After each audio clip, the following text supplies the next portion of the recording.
Halo, jumpa lagi dengan kakak di Nirwanti Karina Channel. Nah, kali ini kakak mau bahas mengenai pelajaran IPA SMK kelas 10 bidang keahlian bisnis dan manajemen, yaitu gejala alam biotik dan abiotik.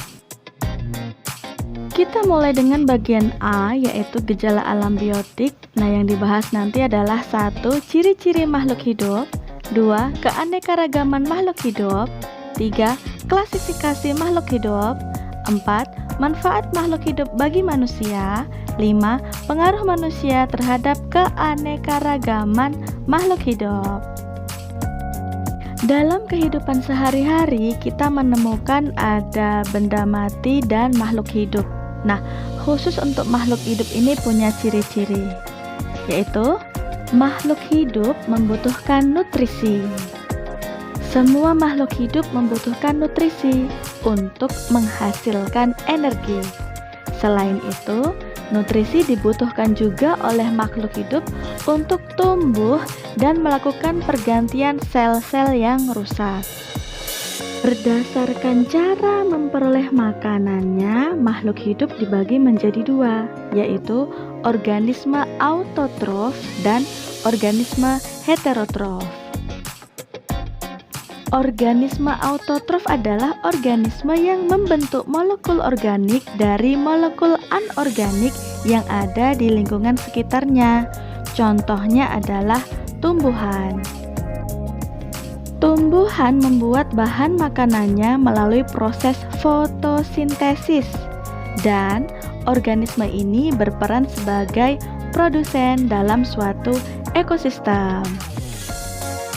Organisme heterotrof adalah organisme yang menggunakan bahan organik yang sudah ada di lingkungan sebagai sumber makanan. Bahan organik yang dimakan organisme heterotrof berasal dari bahan organik yang diproduksi oleh organisme autotrof.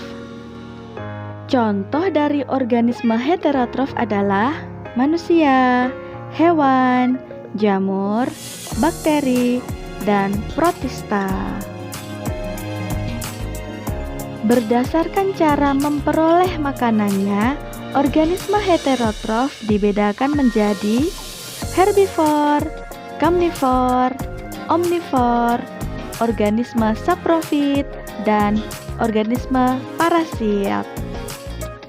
Herbivor yaitu pemakan tumbuhan, karnivor yaitu pemakan daging, omnivor yaitu pemakan keduanya, baik tumbuhan maupun hewan. Organisme saprofit yaitu organisme yang memakan organisme lain yang telah mati dan membusuk. Organisme parasit yaitu organisme yang mendapatkan bahan makanannya dari organisme lain yang disebut inang. Berdasarkan lokasi hidupnya, organisme parasit dibagi menjadi 2, yaitu ektoparasit atau parasit yang hidup di luar tubuh inang, dan endoparasit atau parasit yang hidup di dalam tubuh inang. Ciri kedua dari makhluk hidup adalah bernapas. Makhluk hidup bernapas untuk mengambil oksigen dari lingkungan untuk kemudian diserap ke dalam tubuh dan dikirim ke dalam tiap sel. Pada organisme bersel satu, oksigen masuk ke dalam sel melalui membran sel. Pada organisme bersel banyak, oksigen masuk melalui organ pernapasan seperti insang, paru-paru, atau kulit yang lembab.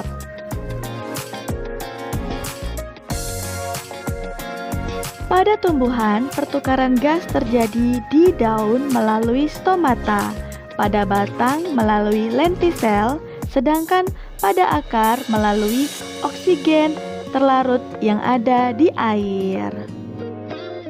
Ciri ketiga dari makhluk hidup adalah bereproduksi. Makhluk hidup berusaha mempertahankan eksistensinya dengan cara Reproduksi pada makhluk hidup dapat terjadi secara seksual dan aseksual. Reproduksi secara seksual melibatkan sel khusus yang disebut sebagai sel gamet yang diproduksi di dalam organ reproduksi. Sel gamet jantan dan sel gamet betina bertemu dan bergabung membentuk zigot. Kemudian, zigot inilah yang berkembang menjadi individu baru. Reproduksi aseksual berarti tanpa seks. Artinya, dalam proses reproduksi ini tidak melibatkan sel gamet. Misalnya, bakteri bereproduksi secara langsung dengan cara membelah diri menjadi dua. Ciri yang keempat adalah makhluk hidup tumbuh dan berkembang. Seluruh organisme akan mengalami pertumbuhan. Pertumbuhan tidak hanya terlihat dalam pertambahan ukuran dan massa, tetapi juga dalam kompleksitas dan perubahan bentuk yang kemudian disebut sebagai perkembangan. Ciri yang kelima adalah makhluk hidup bergerak. Bergerak adalah perubahan posisi anggota tubuh dari suatu organisme. Pada hewan dan protista, gerakan dapat terlihat dari perpindahan organisme dari satu tempat ke tempat lain.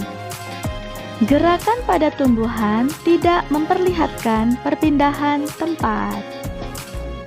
Ciri yang keenam adalah makhluk hidup peka terhadap rangsang.